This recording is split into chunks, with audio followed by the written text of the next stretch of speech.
नमस्कार। आज हम बात करने वाले हैं एक ऐसी जगह की जो हजारों सालों तक ज्ञान, संस्कृति और बड़े-बड़े साम्राज्यों का गढ़ रही। जी हाँ, हम बात कर रहे हैं तक्षशिला की। ये एक यूनेस्को वर्ल्ड हेरिटेज साइट है जिसका इतिहास इतना गहरा है कि उसकी परतें खोलते-खोलते सदियां गुजर जाती हैं। लेकिन इसकी कहानी सिर्फ एक शानदार अतीत की नहीं है।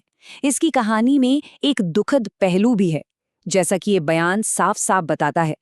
जरा सोच कर देखिए, एक ऐसा विश्व खजाना जिसे पूरी दुनिया को मिलकर संजोना चाहिए, वो आज नजरअंदाज किया जा रहा है।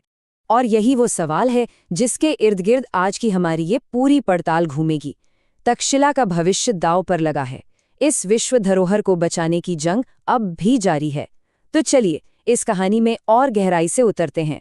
स्क्रीन पर इन दो तस्वीरों पर एक नजर डालिए। एक तरफ है चांदी की एक नायाब बेदाग कलाकृति जो तक्षशिला की अजमत, उसकी शान को दिखाती है, और दूसरी तरफ है लुटेरों की खोदी हुई एक भद्दी सी खाई। ये तस्वीरें बिना कुछ कहे पूरी कहानी बयां कर देती हैं। एक तरफ अनमोल विरासत है तो दूसरी तरफ उसे तबाह करने वाला लालच और सरासर लापरवाही। तो आखिर वो कौन से खतरे हैं जो तक्षशिला पर मंडरा रहे हैं?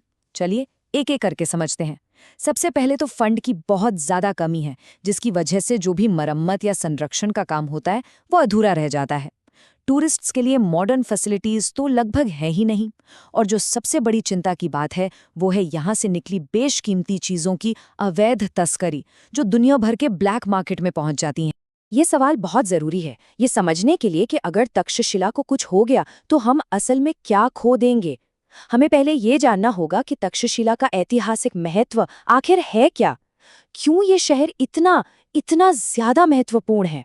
तो चलिए इसके शानदार सफर की शुरुआत करते हैं। देखिए, तक्षशिला सिर्फ एक शहर नहीं था, ये साम्राज्यों का चौराहा था। एक ऐसा संगम जहां 1000 साल से भी ज्यादा समय तक अलग-अलग संस्कृतियां एक दूसरे से मिलती रहीं, घुलती रहीं। इस नक्शे को देखिए, तक्षशिला की लोकेशन ही इसकी सबसे बड़ी ताकत थी। ये भारतीय उपमहाद्वीप और सेंट्रल एशिया के बिल्कुल बीच में था, और इसी वजह से ये व्यापार के लिए, नए नए विचारों के लिए और यहाँ तक कि बड़े बड़े सेनाओं के लिए एक चुंबक की तरह बन गया था। और जरा देखिए, वक्त के साथ कितने बड़े बड़े साम्राज्यों ने इस पर अपनी हुकूमत कायम की। फारसी साम्राज्य से लेकर मौर्य, फिर हिंद यवन, हिंद शक और आखिर में शक्तिशाली कुषाण साम्राज्य तक, हर किसी ने तक्षशिला पर अपनी एक अलग छाप छोड़ी और इसे एक सच्चा मल्टीकल्चरल हब बना दिया। लेकिन तक्षशिला सिर्फ ताकत और सत्ता का केंद्र नहीं था, ये ज्ञान का एक महासागर था। सोचिए जरा, तक्षशिला यूनिवर्सिटी दुनिया की सबसे पुरानी यूनिवर्सिटीज में से एक थी। यहाँ पर मेडिसिन, सर्जरी और 18 तरह की अलग अलग कलाओं की पढ़ाई होती थी। और सबसे दिलचस्प बात, इसका सारा खर्च अमीर लोग दान देकर उठाते थे, और जो छात्र दिन में काम करते थे उनके लिए रात में क्लासेस चलती थीं।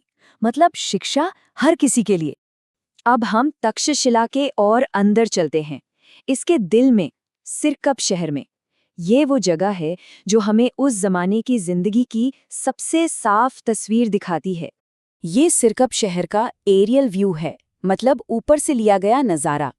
देख रहे हैं, ये सीधी सपाट सड़कें एक दूसरे को बिल्कुल 90 डिग्री पर काटती हुई, जिसे ग्रिड प्लान कहते हैं।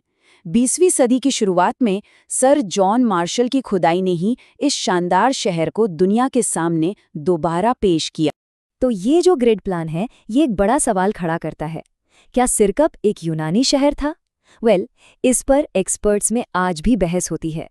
शहर का डिज़ाइन यूनानी शहरों जैसा ज़रूर है, लेकिन कई सबूत ये भी कहते हैं कि इसकी मुख्य दीवारें शायद यूनानियों के जाने के बाद बनी। तो ये बहस आज भी जारी है, जो सिरकप की मिली-जुली पहचान को और भी दिलचस्प बना देती है। और यही बात तो सिरकप को इतना अनोखा बनाती है। यहाँ पर संस्कृतियों का एक ऐसा संगम देखने को मिलता है जो हैरान कर देता है। आपको बौद्ध स्तूप मिलेंगे और उन्हीं के पास में पश्चिमी एशियाई प्रभाव वाला मंदिर भी मिलेगा। और कमाल तो ये है कि रोजमर्रा इस्तेमाल की चीजों जैसे पत्थर की टॉयलेट ट्रे पर भी यूनानी और रोमन देवी देवताओं की कहानियों के चित्र बने हुए हैं। ये इस शहर के कॉस्मोपॉलिटन होने का जीता जागता सबूत है। अब एक ऐसी कहानी पर आते हैं जो तक्षशिला की विरासत को लेकर आज के खतरों को बिल्कुल साफ कर देती है। ये कहानी है कुछ बिखरे हुए चांदी के खजानों की, एक मॉडर्न मिस्ट्री। ये कहानी शुरू होती है 1996 में, जब कुछ मजदूरों को एक घर की नींव खोदते हुए अचानक सोना चांदी का एक जखीरा मिल जाता है। तक्षशिला म्यूजियम चांदी की कुछ चीजें तो खरीद लेता है, लेकिन सारा सोना गायब हो जाता है। और फिर अचानक कुछ ही समय बाद बिल्कुल वैसे ही दिखने वाले चांदी के चक्र हजारों मील दूर लंदन और ऑक्सफोर्ड के म्यूजियम में सामने आते हैं। आज हालत यह है कि एक ही जगह से निकले ये 9 अनमोल चक्र दुनिया के 3 अलग-अलग देशों में बिखरे पड़े हैं। और ये तस्वीरें देखिए, ये उस बंटवारे का, उस बिखराव का एक जिंदा जागता दर्दनाक सबूत हैं।